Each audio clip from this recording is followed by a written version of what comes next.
Okay, so good morning everyone. So before we start our discussion for this morning, I request everybody to please stand. Okay, for a prayer. Okay, everybody say, in the name of the Father, the Son, and the Holy Spirit. Amen. Almighty God, you are the source of life. We thank you for all the blessings you have given to us. Thank you for giving us another day to learn something new. Lead our mind and help us flourish. Guide us and our teacher as we study and create new learning experiences. We pray in the name of Jesus Christ. Amen. Amen. In the name of the Father, the Son, the Holy Spirit. Amen. Good morning, everyone. Good morning, Ma'am Borromeo. Okay, take your seat. Okay, so again, good morning. So before we start our class discussion, I would like to present to you our classroom rules, for today. Okay, so kindly read what you have seen from the projected image. How about for what do you see? We respect each other. Okay, we respect each other. So, meaning, saman. Okay, next. We try our best. Okay, next. We are a team. Next. We learn from mistakes. Next. We pray. And? We celebrate each other's success. Okay, so those are our classroom rules inside the classroom. So while we do our classroom discussion. And also, I would like to remind that for those who cannot see clearly what is on the monitor, you can sit in front so that you can see clearly. But may I ask, kayo dyan, can you see it clearly? Here. From there. Makita ninyo? Okay, how about this side? And those who are sitting at the back? Yes, ma'am. Okay, very good. So I think we are all set for our classroom discussion. Now, before we proceed to our discussion class, let us have this activity first. As part of our review, I would like you to share something about what we have learned from our previous topic. Okay, but before that, I am going to send to you our GC. I would like everyone to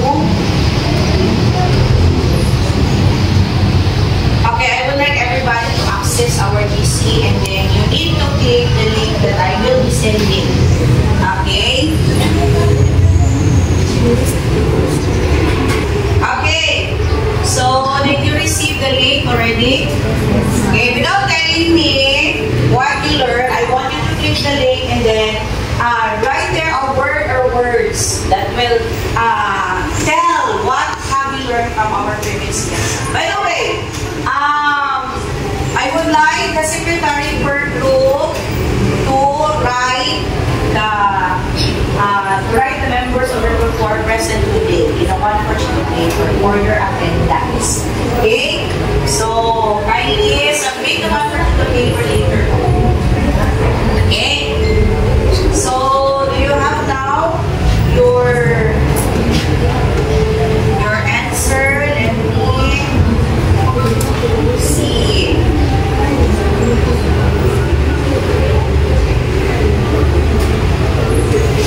There is no responses yet. Wala pa bang naka-submit?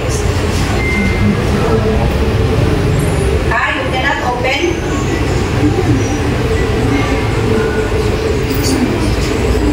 Let me try.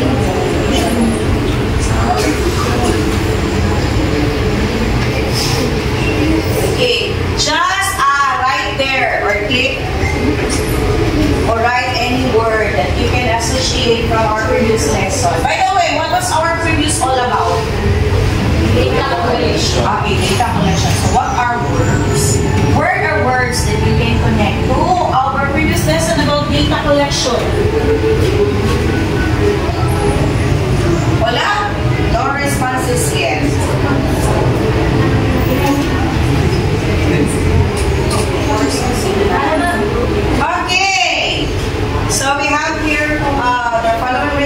responses, interview, data gathering, information, what else? We have 3 responses here. How about the rest? Wala na?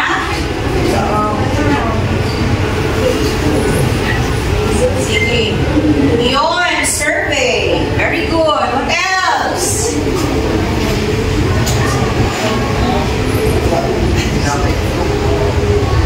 What's that? Systematic. Okay. How about the others?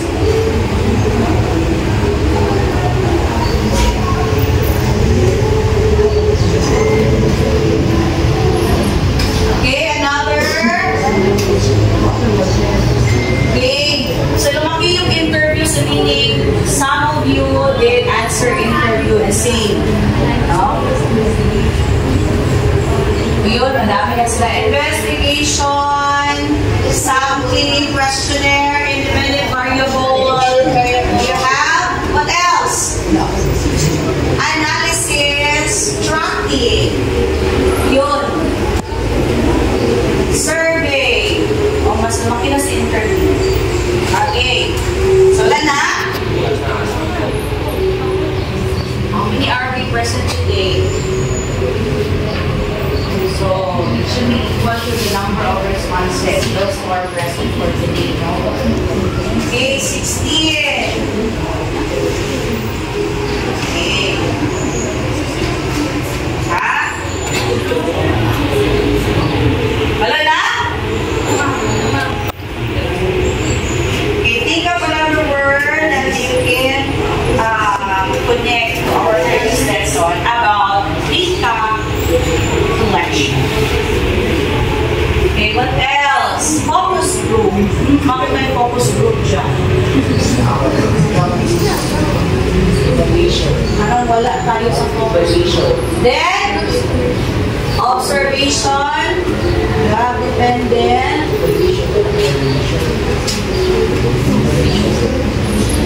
Okay, 20 responses. Okay, so I think this module, it will tell about what data gathering is. Okay, so I would like to call, or anybody from the class would like to volunteer and tell us a short summary of our previous lesson about data collection. Sige daw, anyone? Anybody? Sige, si Pangumas. Ako siya o ginawa. Sige, go. From the previous lesson, data collection is a systematic of how we going to gather data from various lessons, from test questioning or essay utilization, or interviewing others. Okay, for the purpose of getting our data. Okay? So, this is very important for the next step of your research. Okay? So, we cannot have the result, no, if we do not have the data collected. Okay? So, I think you are all familiar with what data collection is. Is there any question about the previous lesson? Wala. Okay? So, let us proceed. Okay, so before we go on, okay, I would like you to have this activity once again.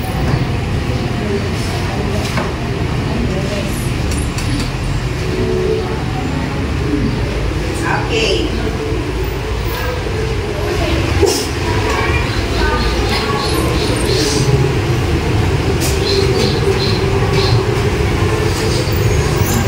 So,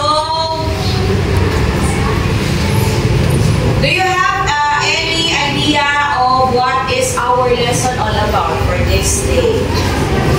No, from what you have responded from the our previous lesson, what do you think is our next topic?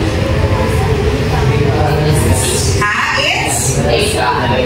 Okay, so we have our topic for today is on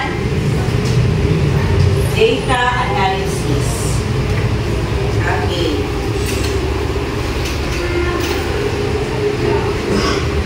Before we go on, I would like you to have this activity again. So,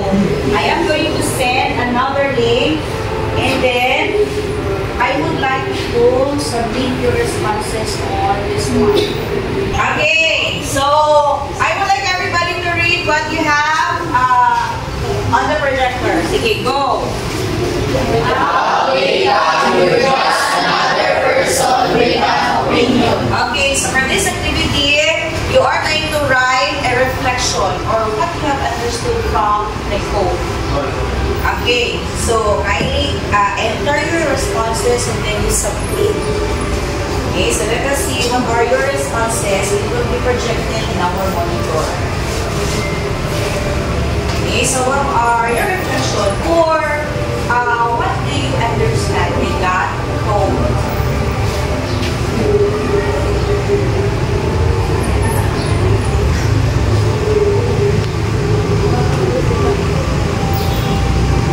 Okay, so do not write there a very long response. The shorter one.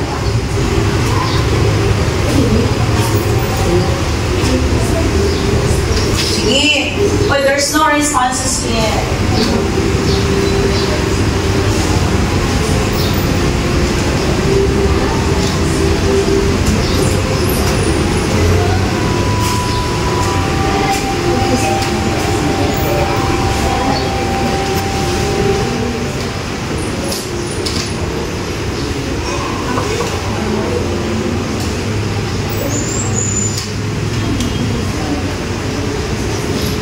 Okay, so we have here two responses projected on the monitor. It says, data provides the foundation for informed decision. Without it, opinion are merely speculation. Very good.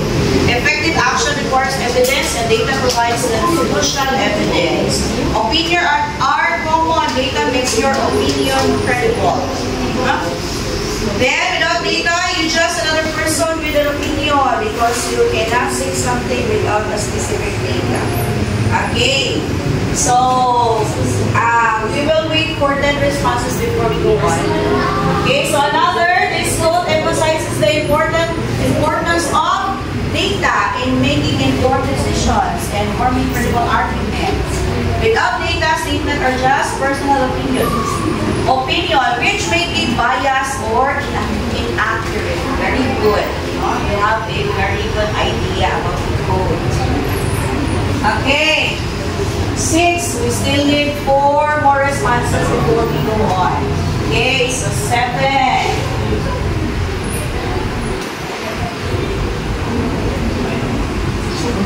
and 10. Okay, very good. Thank you very much for the responses. Okay, so you really have understood what the code is all about, no?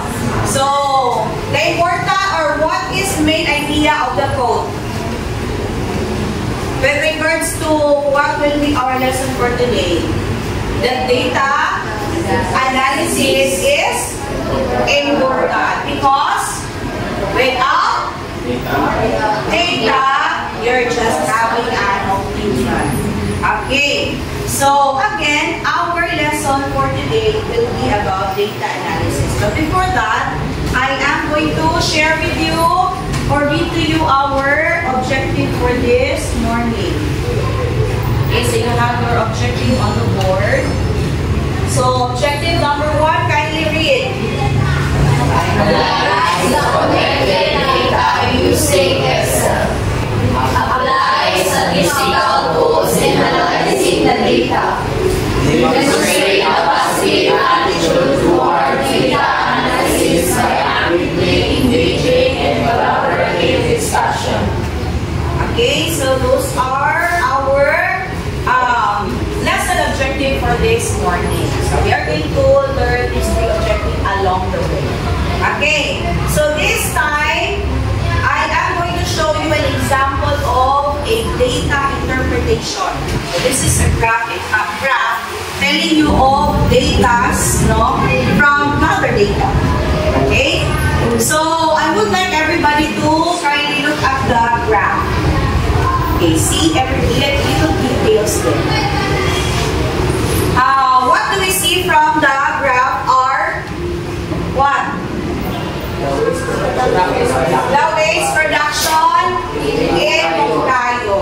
Okay, so from that graph, what are the waste material or waste production materials that are present in Moncayo. Can you read? Biodegradable waste, recyclable waste, residual waste, other waste, paperboard, textile, and glass. Okay, so those are the important details or gathered data, no, from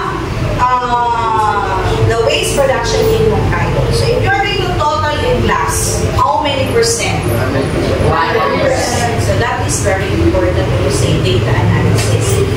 Okay, so missing the 1%, meaning siya na punta. So now from this graph, no, I would like you to answer the following live questions. Again, look at the graph and then we will answer the live questions later on.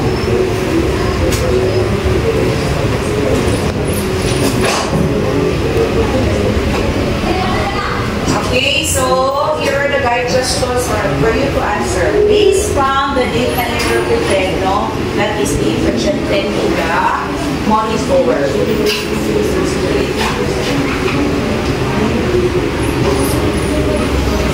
Okay, so guide question number 1. Wait.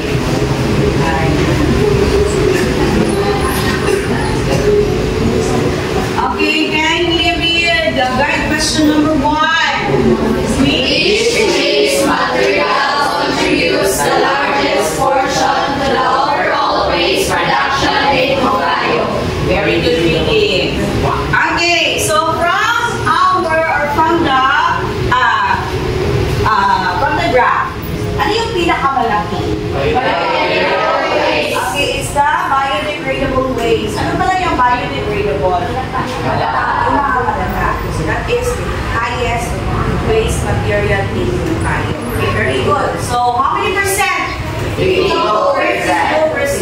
If you are going to compare with the rest of the waste production. Okay, now, question number 2. Read.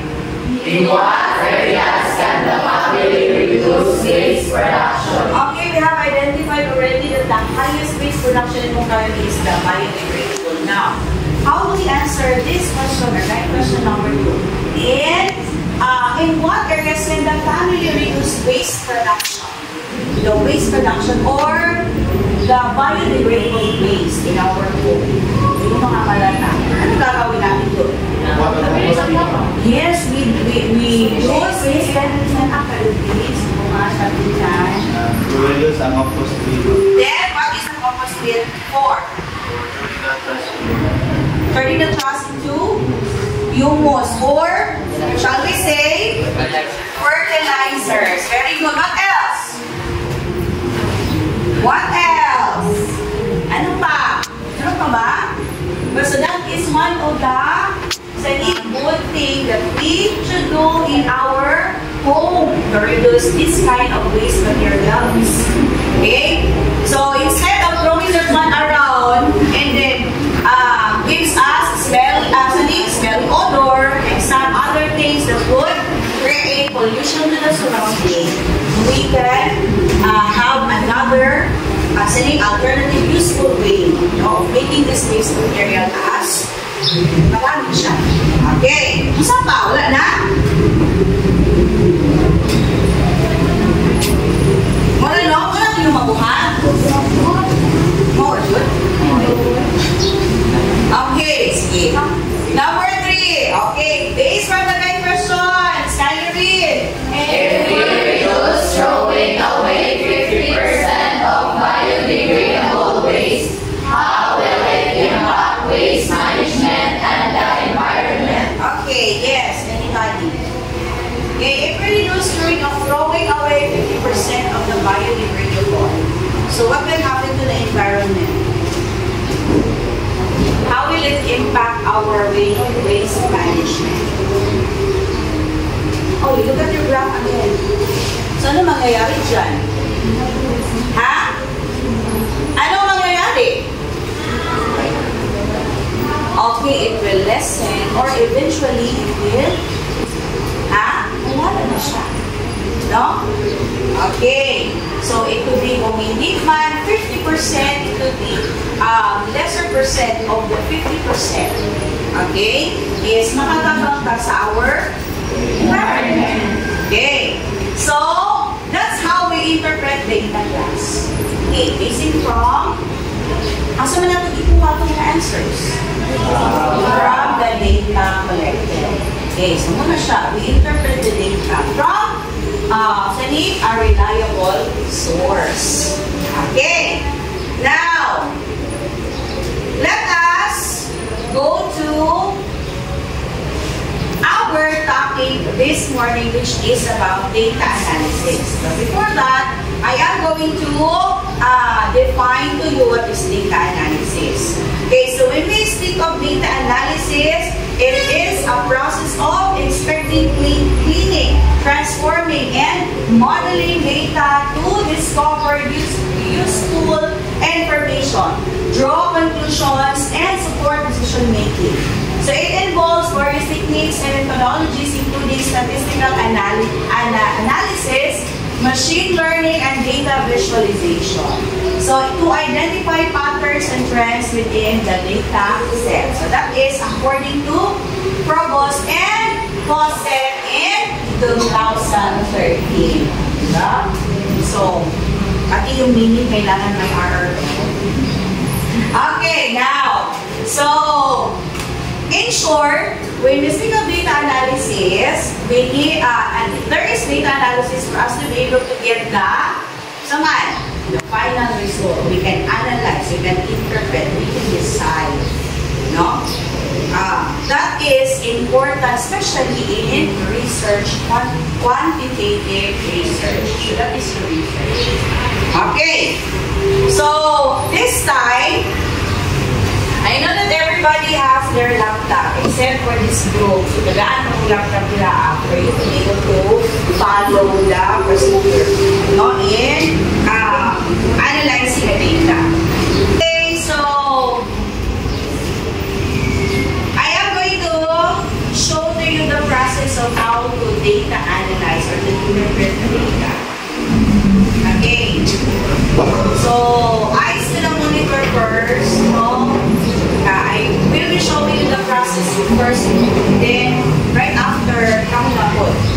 Okay, so with the attachment that I have sent to our DC. So that will be the data that we are going to analyze. But before that, I still monitor and then you need to follow the procedure para maging perfect or tama ang ating gagawin na interpretation or analyzation. Okay. Assuming class that your research is about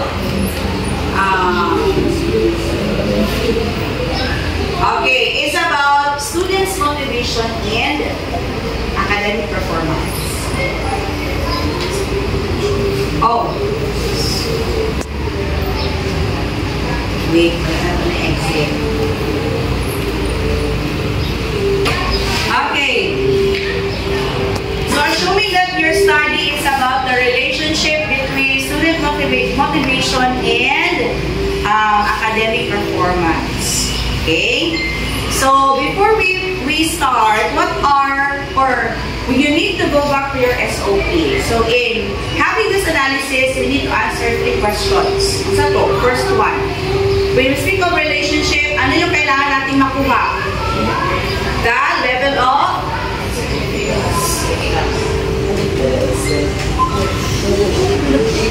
ano yun?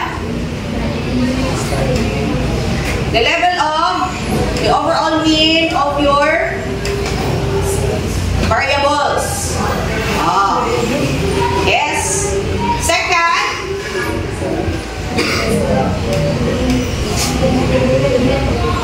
sa dependent.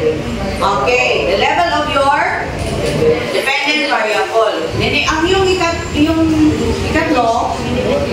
the significant relationship between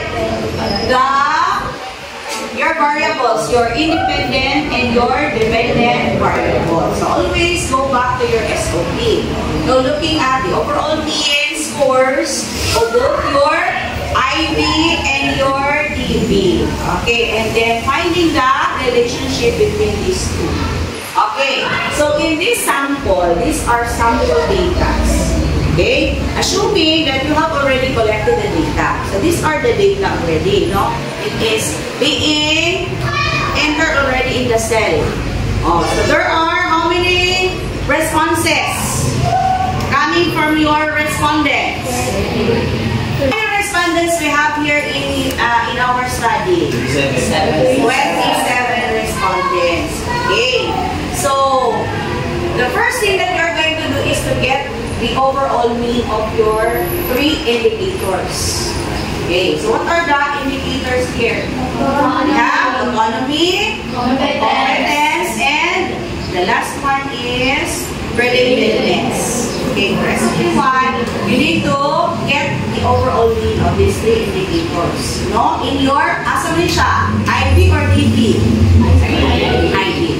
Okay, so in getting the mean, you are going to highlight the data, no? From left going to right, then going to the bottom, and then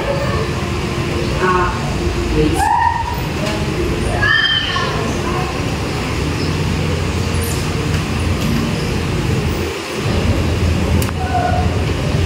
Okay, from left to right, then drag it down into the bottom, then extend one cell. Okay, so you go to or click auto sum, and then click average. Okay, so it will automatically give you the mean of your first indicator, which is autonomy. Okay, so for the overall mean of your first indicator, so ang atong mean niya is 3.63. Okay, same procedure. You are going to do it again with your next indicator down to your last indicator. Okay, so same procedure from left to right, drag down, and then extend one cell. Okay, hindi lang tama na sa color. Then, auto sum, then average. Then it will tell you, or it will automatically project the overall mean for the next indicator. Same with the last indicator. Okay, so highlight and drag down, and then extend one cell, then click auto sum, then average. So you have now your overall mean for your 3 indicators. Now, saan na ito pagkuha ni 3 indicators? So, in this side, if you look at the monitor, you need to copy the overall, the result of your overall mean for your indicators. Now, in copying, do not just copy and paste. Okay? So, there is a procedure here that you need to copy first. Ay, anikon. For indicator 1,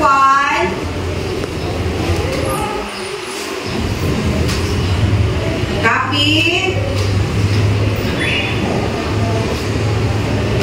Okay.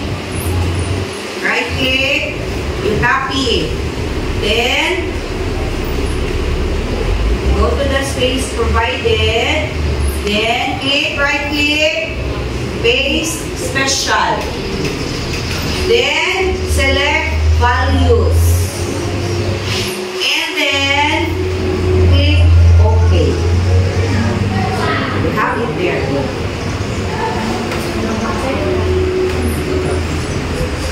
Okay. So, same procedure with the next indicator. You just copy. No? So, copy again. Right click and then copy, go to the space provided, right click, then space special, sunod, values, and then click OK. That is the same data ka, you just have to copy and paste. Okay, so bali na to siya dito sa pitas para to get the overall ID. The overall mean of your ID. The next, third. Okay. Copy. Everybody tell the procedure.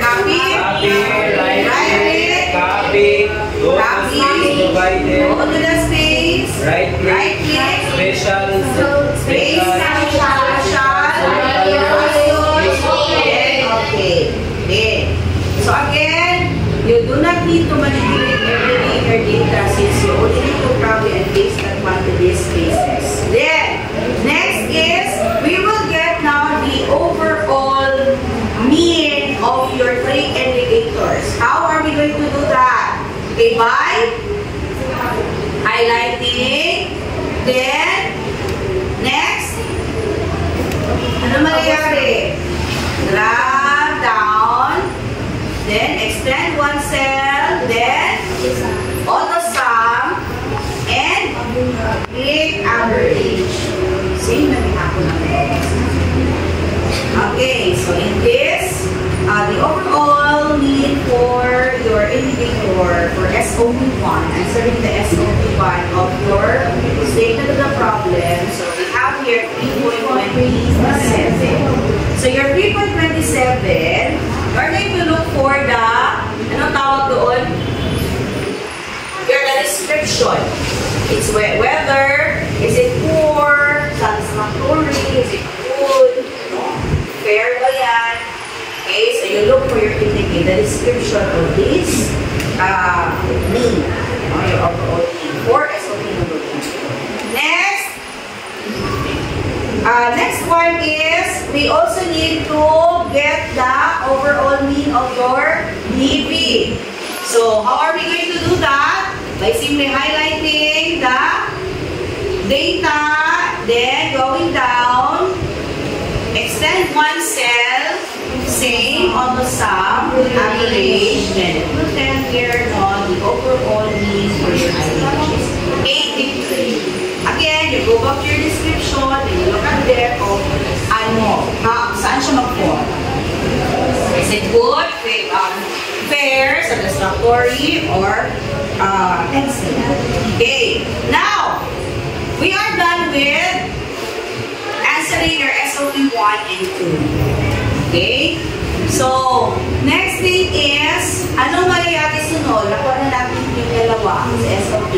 We are now going to do the data analysis.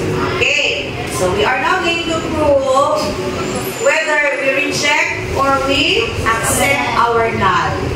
Okay, so our third SOP is there a significant relationship between the IV and the DB, which is the student's motivation in academic performance. Okay, so how do we do that? Okay, so the next thing is we simply go to data. Then click data analysis. Okay. Then our statistical tool that we are going to use is regression. So you find regression. No? Atong pangita sa regression here. Okay, regression. Then click okay. Then this one, you need to click your Y. The Y here is your DB.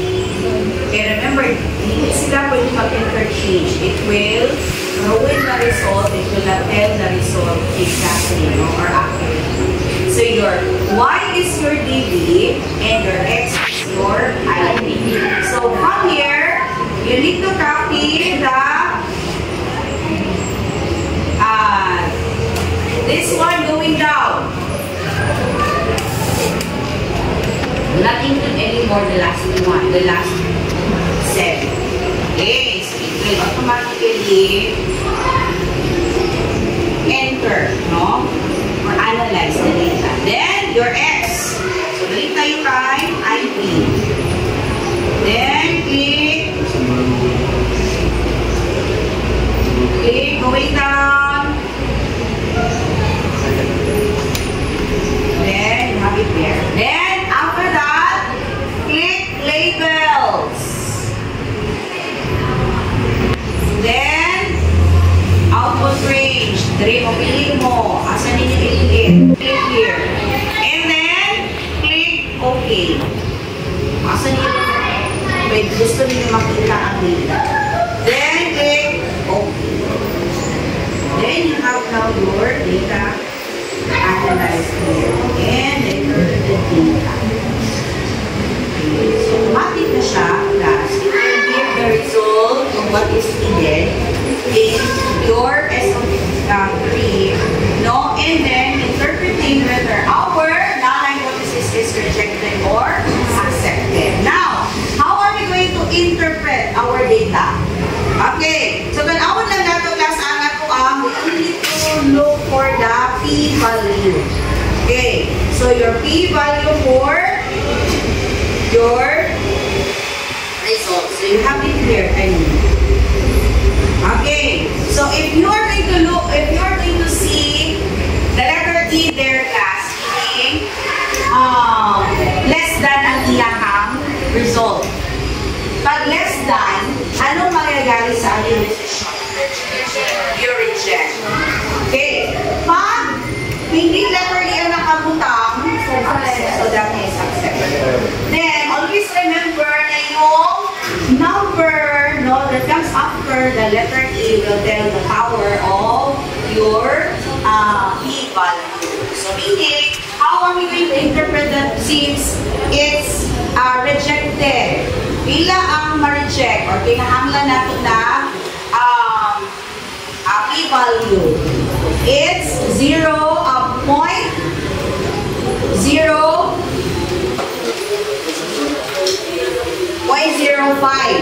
Diba? Less than 0.05. So you can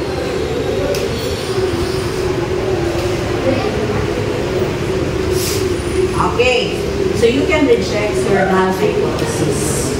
Or power man, so dapat na siya pila ka 0. 7 man yung kabuo, 7 man yung power. So, hindi 1, 2, 5, 6, 7.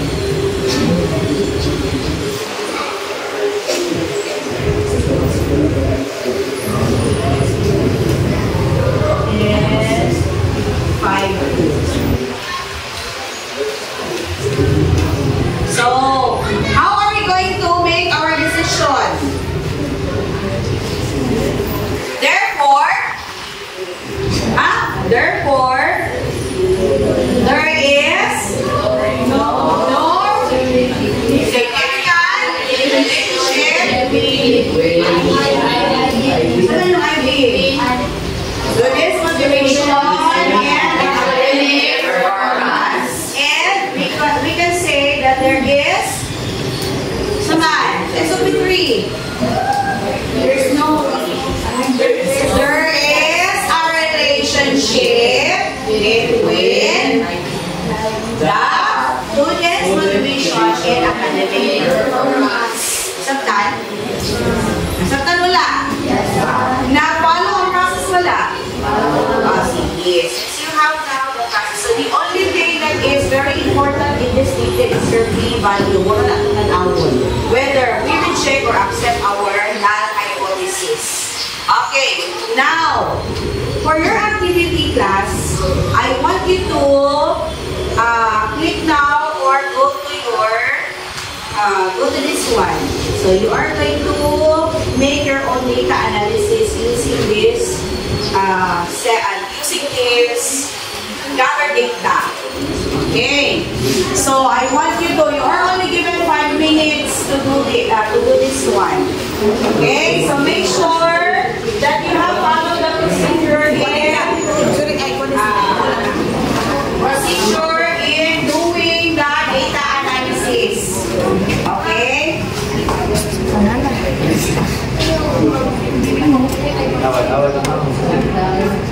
Wala na, lagi sa ubos.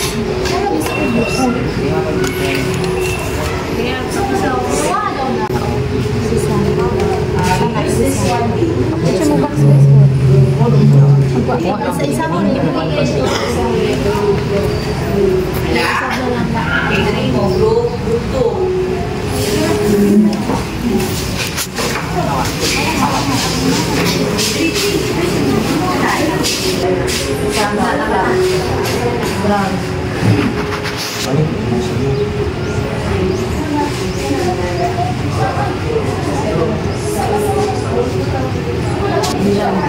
Pag-iwi na na, mapayat. Yes. Another very good.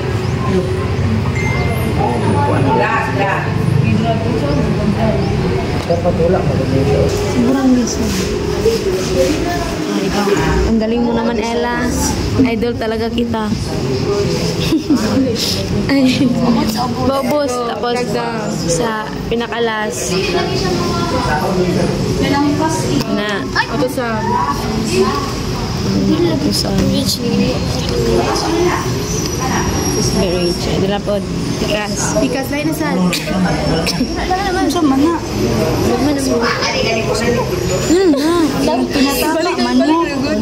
Balik na. Ano naman na? Mali. Balik. Balik. From the top. Okay na.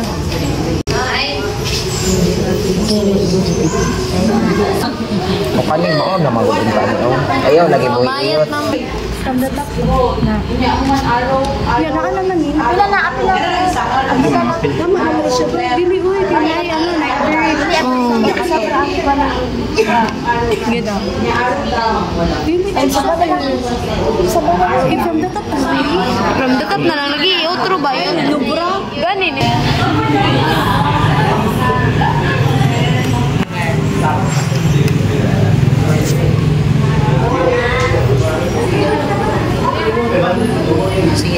Sige lang. Total ko siya ginagawa.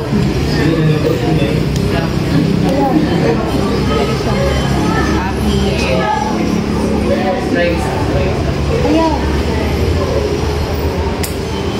Good. Sige, kaya siya bigibin. Okay, go. Next.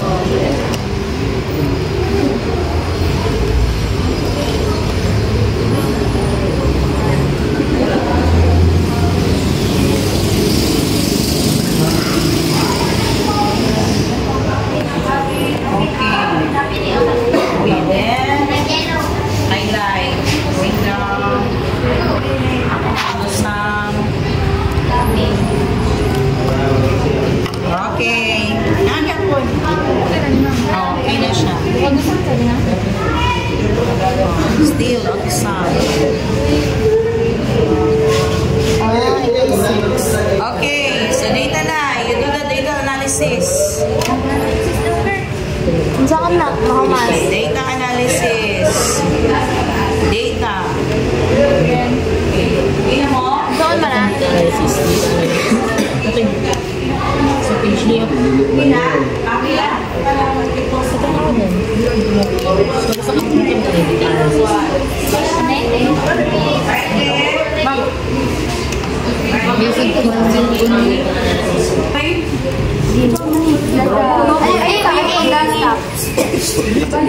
Bandang lang, ibaba na yun. Tulun ba? Down. Oh. Kirig-kirig na ang kamot. Okay.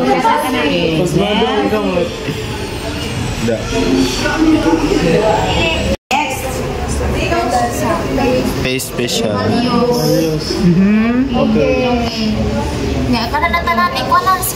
Ulahin na po. Okay, alahin na po. Next. Si Molina. Okay, Molina. Molina. Highlight from left to right. Ready? Start from the first indicator going to the Okay, drag. Ayaw ko na yung long press.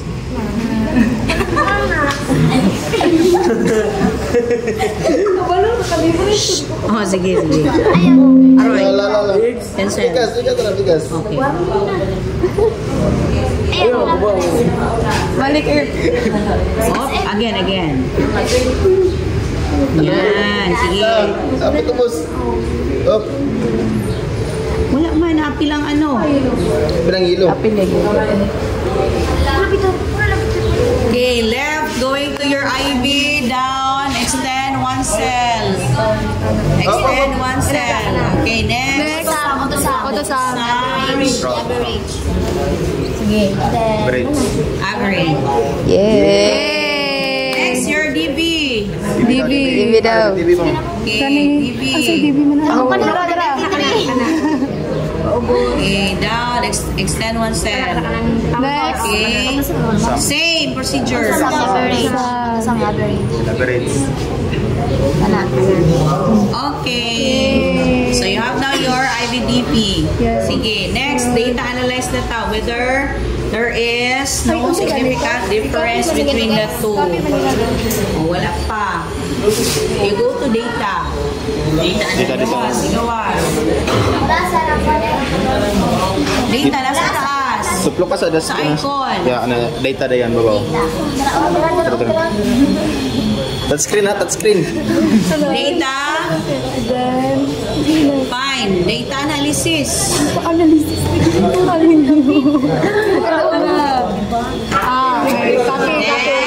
Tapos regression daw. Regression, yo boss. Yo boss. Tara, kani. Okay. Click. Okay. Sige, click ang cell sa taas. Y range, click. Kana. Erisa na, kanina mo. So then, ibutang ano mo. Then, copy your... No, BB una. Name, the tag name. Oh, apila ang DB. Ang DB Apila ang DB. Apilang DB. Sorry guys. Sa baba una dahil pagos. Ay, sus. Dili mo pressure. Anis Ay, Dito sa tupok sa sakawan. Click the cell first for Y range. Then, Y. Okay, DB, then going down. Sige, do not include the overall average. Mana naman? Oh. Kana na kung sa X. Okay, IV going down, do not include the overall. Okay. Then, Output. okay na, labels, then i-click sa gawas ng cell na asa nagamit ang i-click lang. Na. Okay. I-click sa itong cell. I-click sa ang cell. Sa output range, i-click sa na. Kana. Kani. Kana. Ang cell niya. Kana. O, irisa na. Okay, click sa gawas. Okay. O, sunod. Okay. Ulo. Mali. Having trouble to offset input output different. Okay. Ang kana magmula siya. Ha? Tama na siya. Mali ka.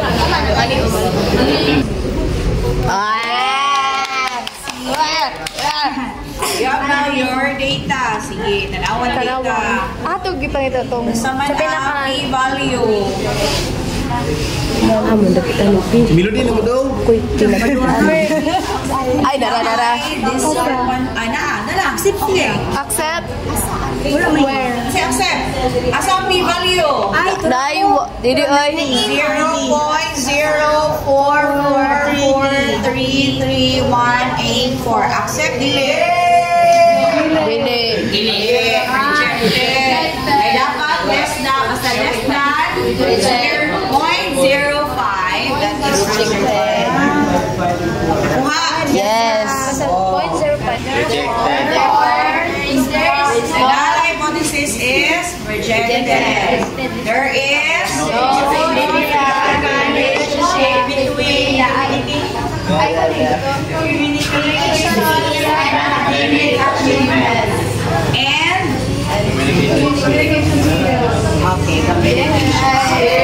same result. Okay, what is your p-value? 0.0595581. Uy, we have the same result. Okay, 0.1 sa iyong result. 0.0595581. Sige. Then, you have 0.0443381. and sa ilang wala sila naka-data analysis. Okay. Class. since you do not have the same results, meaning there is something wrong in the process or in the procedure that you have entered. Okay? So, if ever there are discrepancy, pero if your p-value is less than 0.05, yung mga po, no? Kung saan ang decision ninyo? Okay, rejected. Still, the results are rejected.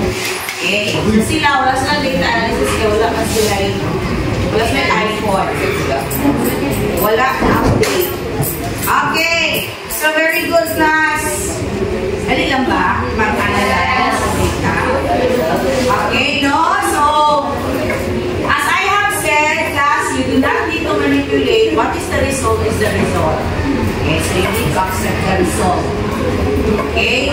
So, it could be, pag hindi nag-less ka na inyong result, it could be that you need to have prior investigation, have prior data collection, no?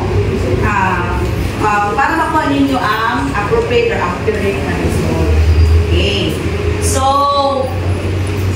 So much for this one. I think you have understood the process of data analysis. Dali na lang mag-analyze.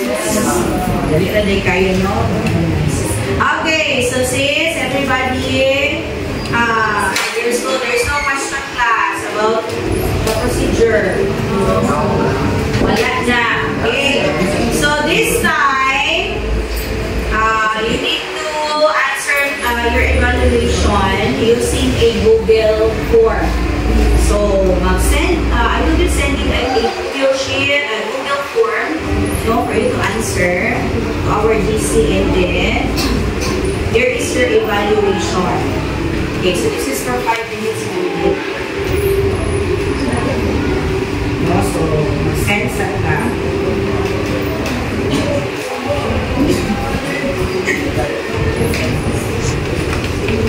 Okay, so the data is being projected here on our screen. Then answer the following question using the Google form.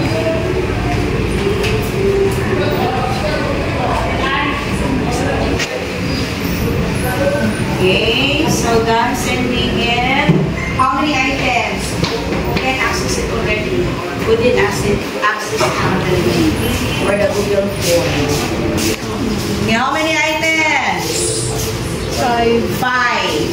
Okay, so you need to log in your email, no, and then answer the necessary boxes.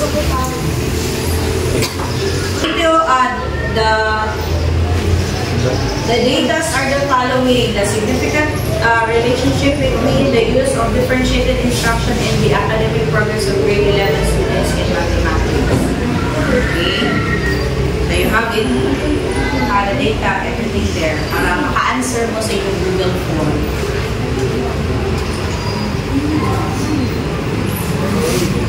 You will automatically see your score.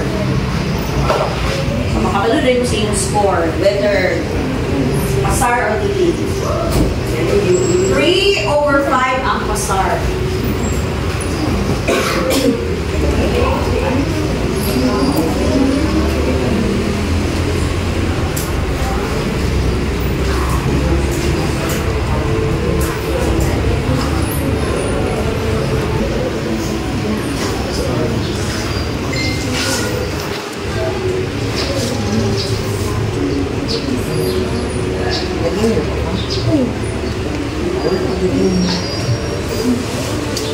Okay? Who have submitted their responses or the answers already? Sino yung naka-answer? Sino yung naka-submit sa response?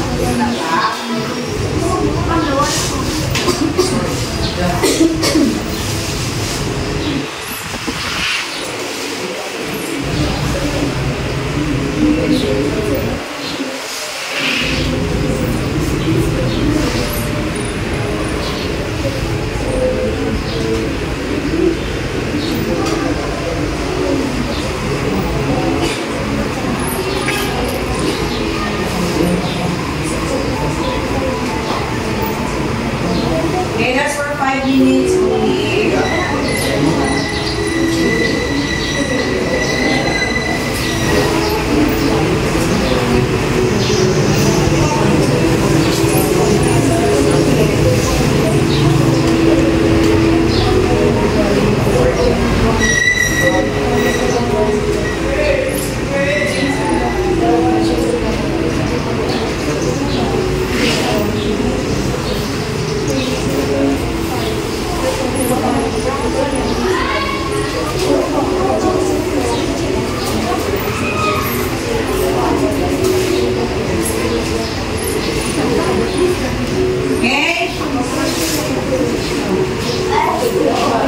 Okay, 2 more minutes.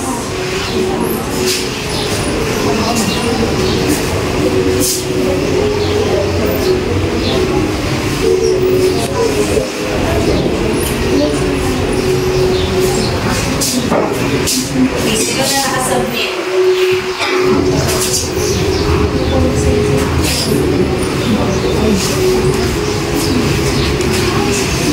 Lima.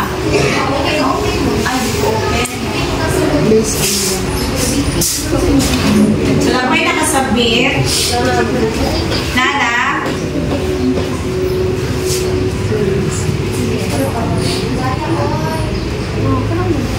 Okay, so if you have trouble with your signal, by the way, that is an open link. So you can just submit your responses later. You will have your signal already. Okay, now, kindly listen. So I think we have a very productive discussion this morning. So for your assignment class, since you are now in your data analysis, so your assignment is to analyze your data. Okay, so based on our discussion, you analyze your collected data and submit a full copy of your analysis. So that will be your assignment. Okay, since we already have our discussion and you know already the procedure of how to analyze and interpret data. Okay, so that is all for this morning. Okay, I hope you have fun in doing the data analysis. Okay, so wala namang tanong? Wala na. So since everybody understood and wala namang tanong, so may we request everyone to please stand for a prayer. Okay? So in the name of the Father, the Son, the Holy Spirit, Amen. Lord God, we thank you, Lord God, for this